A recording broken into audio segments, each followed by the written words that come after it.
Hello everybody, and welcome back to a brand new video.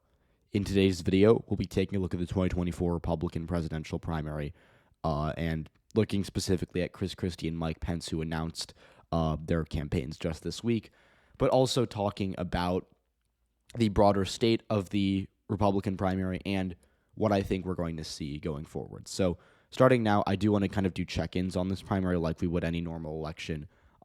Because again, it's heating up, and we're going to have our first debate come August, which is in just under 2 months, and so it's going to be here before we know it. And I think it's also important to kind of have a starting point because it'll be interesting to see in 6, 9, 12 months from now how this primary changes and what the end result is. So I do want to kind of talk just about the 2020 Democratic primary because that was the most recent competitive presidential primary. And some of you may not remember, but initially, obviously, Biden was the favorite. He kind of peaked in May of 2019, right after he announced, and he led for most of the summer. But if you remember, Elizabeth Warren surged in the fall. She actually, I believe, tied him up for a few days in October 2019.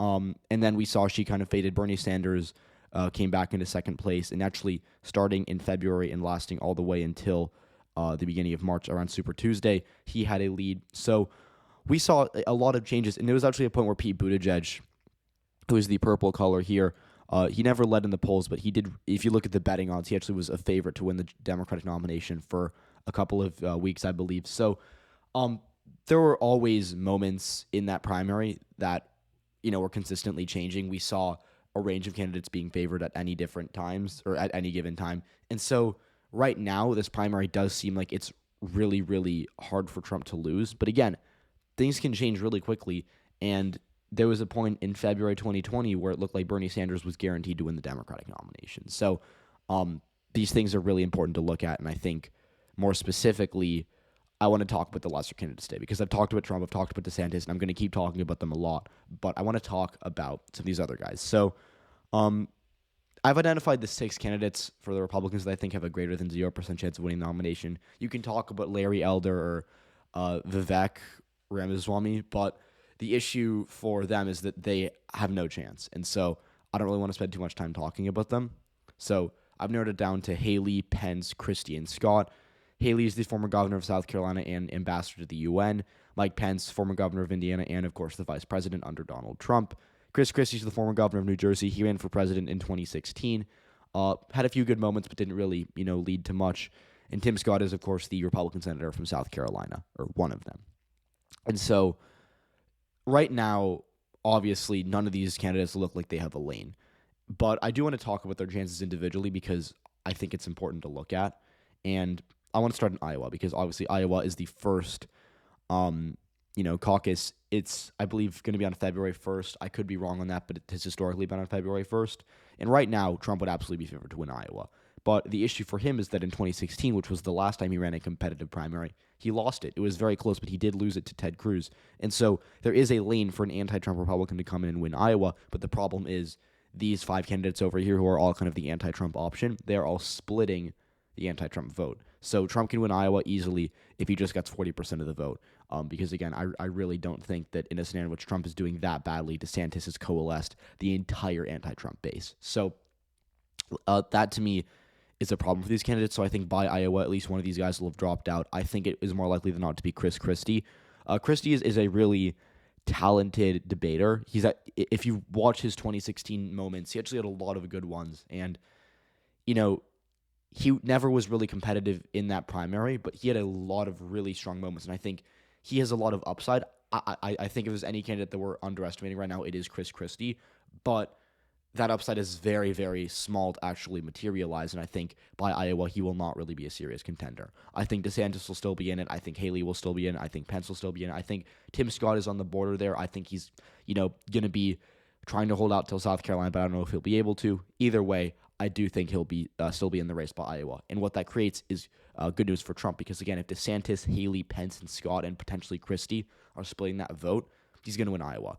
New Hampshire, I think, is a bit more difficult for him. He won it in 2016, but he did, pretty poorly there in more recent elections. Actually, in the 2020 primary, Bill Weld got like 9% of the vote, which was really weird because Weld was not a serious challenger to Trump. Trump was the incumbent president, and he wasn't like really disliked by his own base. So it was really surprising to see Bill Weld do that well in New Hampshire. And that's mostly because New Hampshire is a college-educated state. The GOP base there is less Trumpy than it would be in a state like Iowa or Indiana or South Carolina. And so I would say New Hampshire is a sleeper for Trump. I still think he wins it. I would characterize it kind of as a lean Trump primary state at best for the anti-Trump candidates. Again, he could easily win it by like 20. I wouldn't be shocked. But I think if we're talking about probability here this far out, we could easily put New Hampshire as a lean Trump state. He's favored to win every primary right now. But again, it's tough for him because he has historically underperformed there. He underperformed in 2020. He won it in 2016. But we actually saw John Kasich win a good amount of delegates there. So I would say New Hampshire to me, kind of a sleeper. Chris Christie, I think if he does stay in past Iowa, he'll be targeting New Hampshire. It's the state he did best in 2016. It's where he dropped. I believe he dropped out after New Hampshire.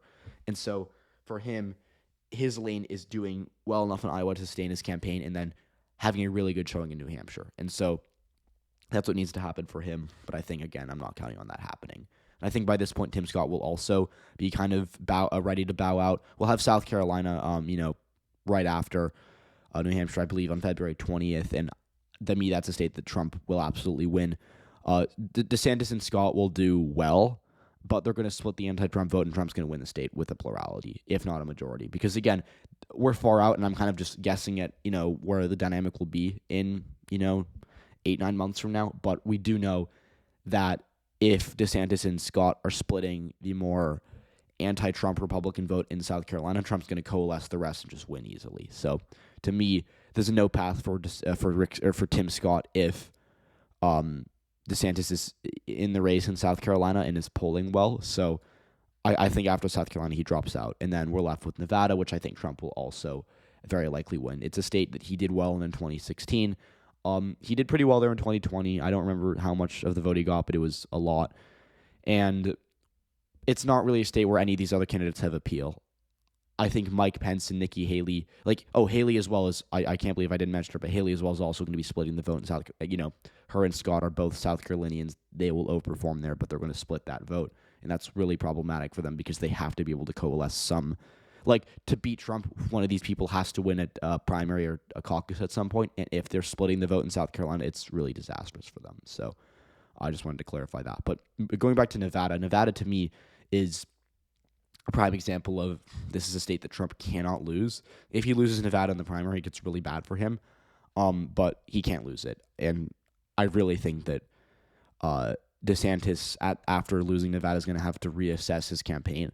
I think he'll stay in it till Super Tuesday, but it won't be necessarily a serious bit. I doubt that he's going to drop out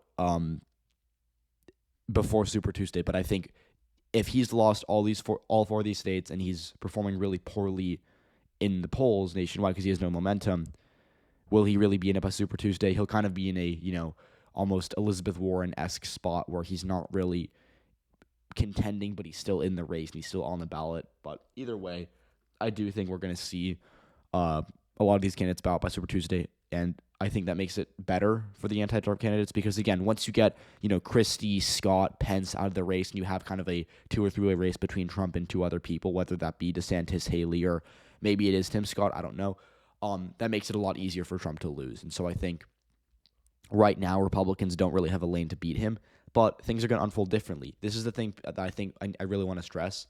Right now, in a primary with 7 or 8 candidates, Trump will win 1,000%. But if the field narrows, if we kind of get 1 or 2 candidates taking on Trump and he is losing more support, then it gets interesting, and then I think there is a lane for Trump to lose. But again, right now, primary is very, very crowded and very, to me, not going to result in Trump losing, frankly. So that's where I stand right now. I think a lot has to change. A lot can change, but Trump is the clear favorite to win these primaries, and I think he's going to do so. So thank you for watching. If you did, please leave a like, subscribe to the channel, and let me know what you want to see next because I am going to talk a lot about this primary, but I also think I want to talk more about 2024. So thank you for watching, and I'll see you all in the next one.